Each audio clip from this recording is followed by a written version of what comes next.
Hello, welcome to Ian HRP on YouTube and welcome to this video of my impressions and thoughts on this, the Tamron 16 to 300mm f3.5 to 6.3 Di2 VCPZD macro lens for Canon.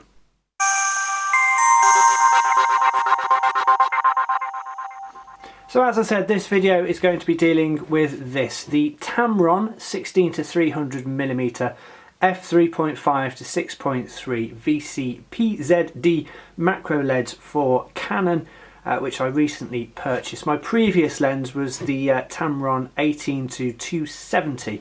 So at the recent photo show at the NEC in Birmingham a couple of weeks ago, I saw this and it was a good price, £439 I think it was. So I thought I would pick it up. It gives a very good overall one-stop photo lens for my Canon camera. So quick look round the box. On the front we've got all the gumph of made in the model number, filter size, etc. 67mm, and it also comes with a lens hood, which is always good. On the other side, pretty much the same information all round actually. One thing I do like with the Tamron, they do come with a 5-year warranty. All you have to do is fill in the details online and you get 5 years worth of cover. So very impressed with that as well. I do like Tamron lenses. I know this lens has got some decent reviews in magazines as well, which I actually read after I purchased it, which is always a little dangerous, but there you go.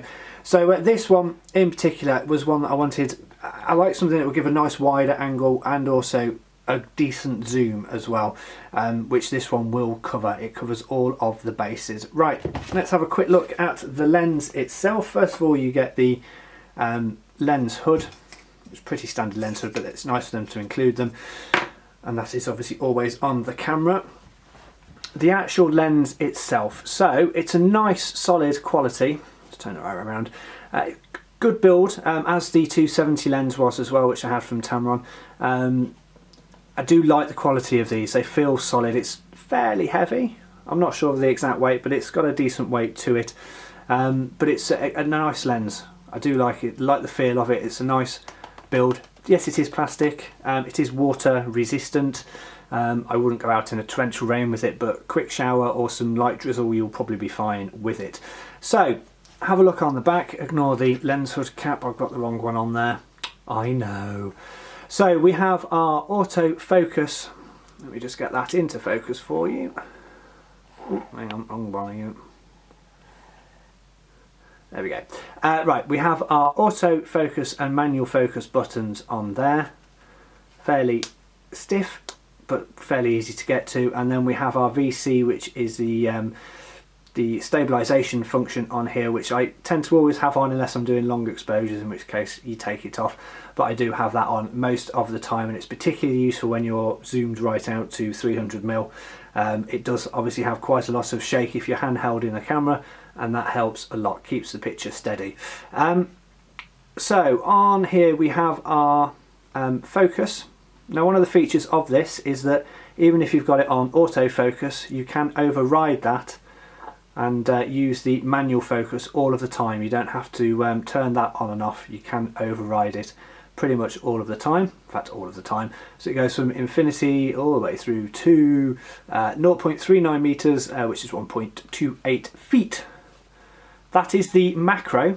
It's not a true macro, it's not a 1:1 macro, but it does give decent photo quality from 39 centimeters, 40 centimeters, which, you know, is not bad at all really for a lens of this type. It just sort of confirms the overall quality of it.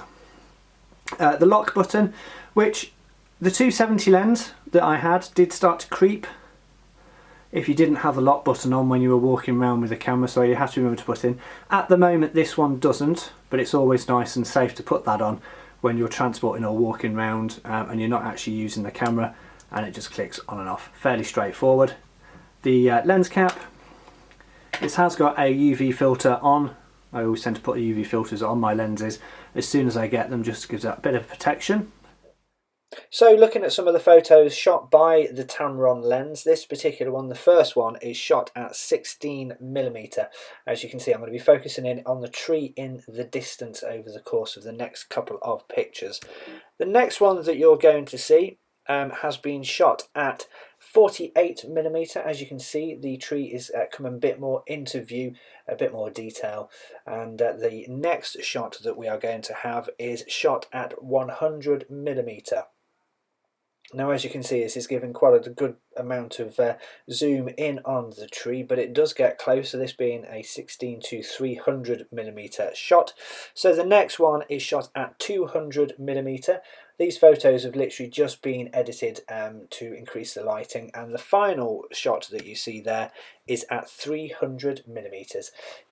The next photo you're going to see is at 300mm, but it's the slightly one of the macro shot, and as you can see, it does decent detail at quite a short focal length.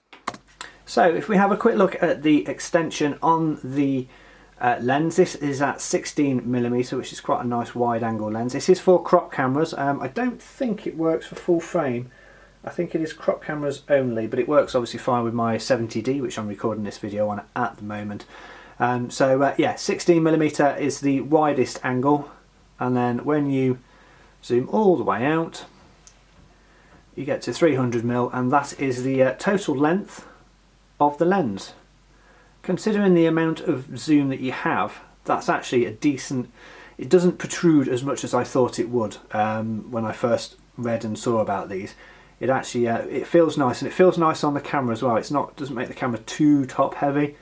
You have to be a little careful, obviously, if you're on a tripod, you need a decent tripod, but it actually doesn't feel that as if it's going to fall out of your hand if you're holding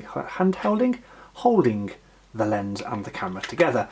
So standard Canon fit, you can obviously get this for the Nikon, and I think you can get it for other makes as well. I know one of them doesn't have the stabilization in there, but that's a standard thing with those lenses for that camera. So there you go, that's the lens itself. I'll take some comparison photos and show you the zoom that you get on this. I'm really happy with it. This is the lens that will be on my camera 95% of the time. At the moment I'm shooting with a 12 to 24 wide angle lens, which I don't use that much but is useful for landscape photography, and I obviously have my macro camera lens which I use fairly often, but out and about, if you just want one lens to pretty much cover all bases, this is the one I would recommend. Considering the price, you're not going to get pristine perfect quality photos when you're zoomed in at 300mm on a lens that's going to cost you under £500. If you want that sort of quality, you're looking at very, very expensive lenses. For 500 quid, this lens will follow me everywhere, and I will be having this one for a long time, he says. Maybe. So there you go, that's my impressions. Not a review. I'm really happy with this lens. I would thoroughly recommend it if you've got a Canon or a Nikon camera and you want something that's a decent price, offers really good photo quality, particularly at the widest angle. It's very good indeed. At the 300mm, it's more than passable, and it's more than stuff that you can change in Photoshop and Lightroom, stuff like that. You can edit it down on the raw files. But I really like this lens. It's really, really good. So there you go. Yeah, pleased with that one. So that's my first impressions, or my impressions, and a quick overview of the Tamron 16 to 300mm lens for my Canon camera. Thank you for watching. There'll be more videos coming up very, very soon. If you want to know more about me, then visit my website, there, which is ianhrp.co.uk. You can see some of my photos on there, or I also have 500px account, and of course you can follow me on Twitter. Thanks for watching. Until next time, bye bye.